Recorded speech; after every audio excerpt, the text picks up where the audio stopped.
What's up, YouTube family and Browns fans everywhere? This is Cleveland Football, and I'm your host, Terrence Hudson. All right, y'all. It's been a while, and so much has happened since the last time I shot anything. And man, I just been trying to figure out what do I want to say. And I mean, it's been almost a month since the murder of George Floyd that sparked protests around the country, rioting, civil unrest around the country, not only around the country but around the world. When I saw protests in Iowa and Montana, then to Paris and London, New Zealand, like, it's like the world is finally listening. It's one thing to say, okay, we hear you, all right, but it's another thing when you actually listen. Listening is intentional, and it's like the world is listening. We've seen changes. We see changes, into laws pertaining to policing.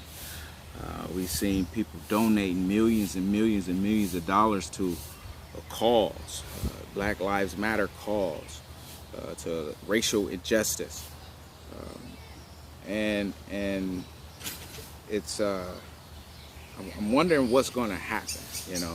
I believe we got to keep this momentum. We can't go back.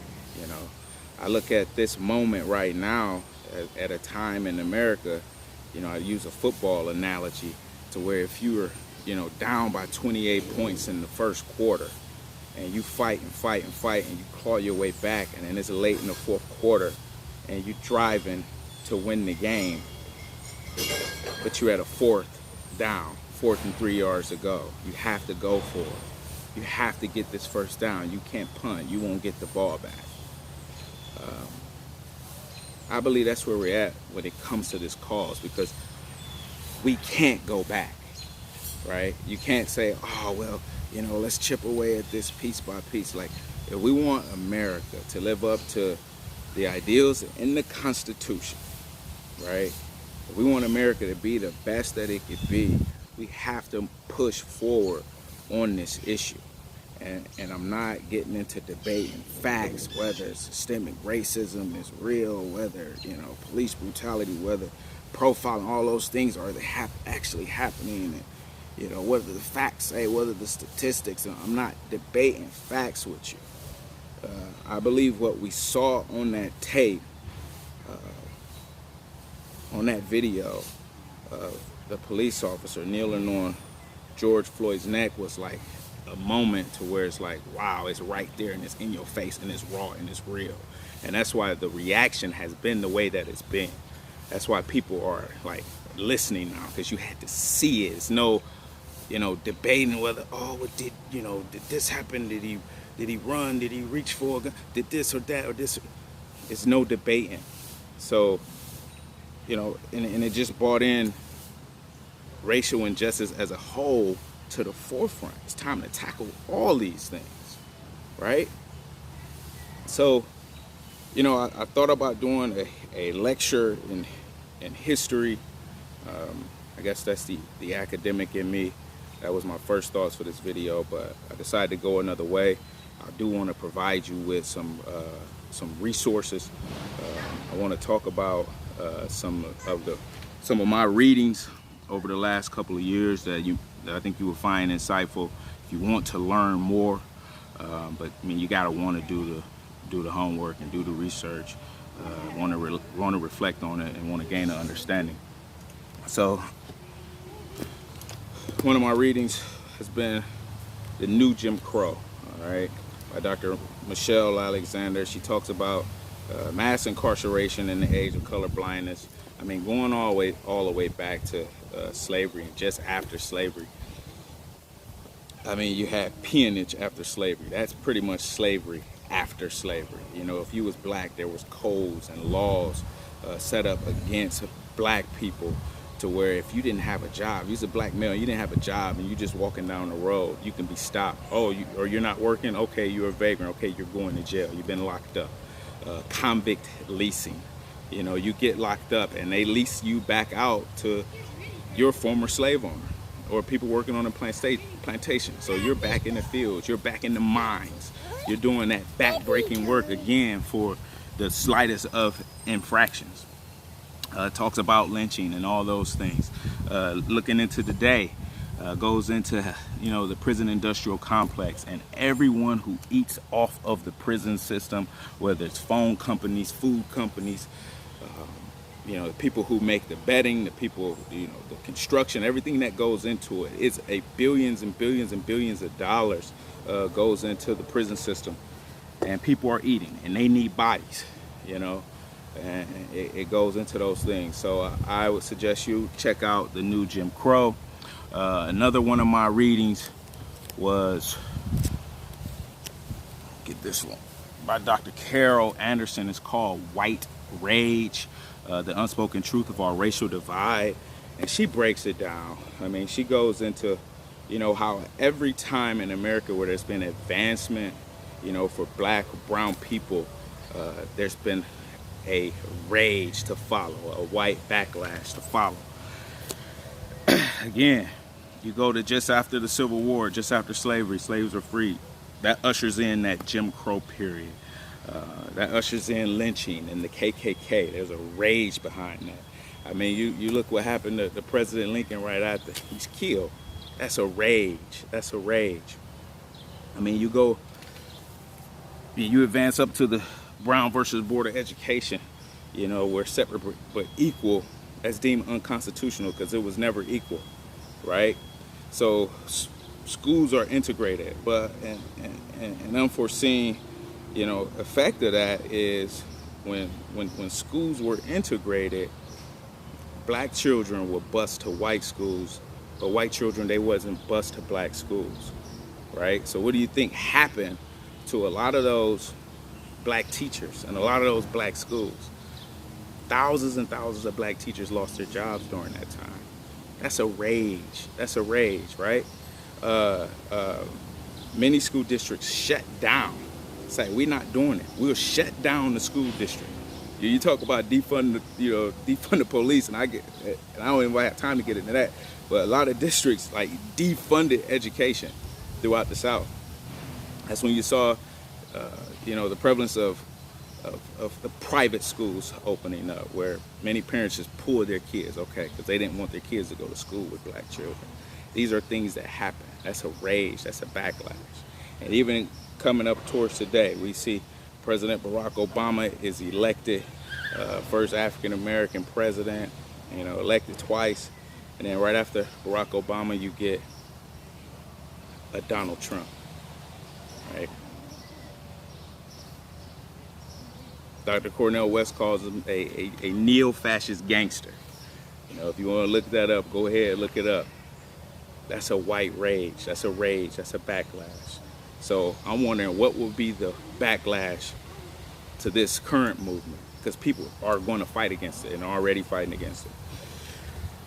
One of my other readings, Post-Traumatic Slave Syndrome by Dr. Joy DeGraw. I actually got a chance to hear her speak in person probably a little over a year ago at Penn State. She came to Penn State, got a chance to hear her speak. And this book, I mean, wow. She goes all the way in. When you think about the psyche and you think about what years and years and years of trauma does to the brain, why, people ask the question, but what about black on black crime? What about Chicago? What about Detroit? What about Baltimore? All these places where you see high levels of black on black crime. She talks about those things. She goes into the mindset. And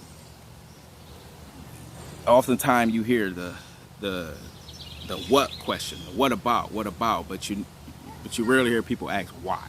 Why are these things happening? Okay, you say what's happening, but talk about why are these things happening. She talks about that.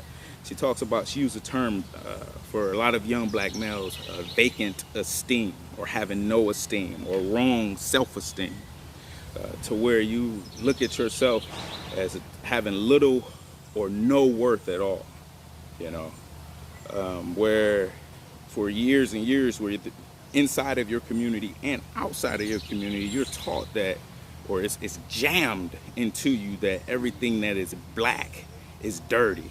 If it's black, it's dirty, it's nasty, it's criminal, it's less than, right? That changes the brain, that changes how you think. And not only that, but trauma that, you know, generational trauma, what generational trauma does. And there's people doing research on that right now in war-torn countries. Like, if countries that have been at war for years and years and decades, what that does to the mind of the people. It actually changes the brain, changes how you think. And this isn't an excuse, but it's providing some insight into why you see things happening the way they do in some of our black neighborhoods. And, you know, I find it fascinating. I had to take a break after reading this. I mean, she talks about, you know, how slaves were experimented on, you know, in the name of science and medicine. After this one, I read a book on climate change, you know. But, you know, you could check those out. Post-traumatic slave syndrome, white rage, new Jim Crow. I have some other ones. I'm looking at this one now. Unseen, unpublished Black history from the New York Times, photo archives. It's pictures. It has pictures and stories. Extraordinary, you know, African Americans and just, you know, everyday people who you might not think of, that had a significant impact in the civil rights movement. You know, if you have a chance to check this one out, if you want to know more, you can talk to me. Check out my W.E.B. Du Bois, Souls of Black Folk. This one, you know, it just takes you there. It takes you back, you know, to that time, early 20th century. I mean, I do it no justice, you know, pretty much any of these people. So I'm going to leave some links in the description box to some of these authors, some of their lectures, some of their talks you can find on YouTube. But hey, you know, and let me just say, you know, you talk about police brutality, and I believe a majority of cops are great people, awesome people that are in the field for the right reasons, right? But unfortunately, you have an element that's just bad. You know, that's bad, and it's deep-seated and rooted in a system that needs to change. You know, I believe the majority of Americans are good people, right? But you have to show it. You have to show it. You have to stand up for what's right. You have to say what's right is right and what's wrong is wrong, even if that's going against your particular party or your group. You got to have that courage to say what's right and say what's wrong. But I believe majority of Americans are great people. You know, that's what I got for you. You can let me know what you think. Before we go, I do want to wish my mom and my mother. She turns 75 tomorrow. Tomorrow is Juneteenth, June 19th. She turned 75. I wouldn't be who I am today if it wasn't for her love and her sacrifices and all that she's done, man. Jeez. And the older I get, the more I reflect and realize how strong she is. Not just a strong woman, just a strong person. You know, everything that she's had to endure in her life, and even up until today. So I look forward to the day where I can, you know, see her and talk to her. She's having trouble right now, but that's where we at. Mom, I miss you and I love you. Happy birthday, happy 75th birthday. But that's what I got for you. Hey, if you like, you know, hit the like button. Be sure to share. Be sure to drop in the comment section and let me know what you think. And if we need to have some dialogue, You know, could have went much longer, you know, but this topic, you know, a video does it. Again, video does it no justice. You start a whole channel you know, just on these topics alone. But we got to have these conversations. So if you thought I was going to talk about football X's and O's today, I'm sorry. I had to address this first, you know, and let's get to it. All right? Peace.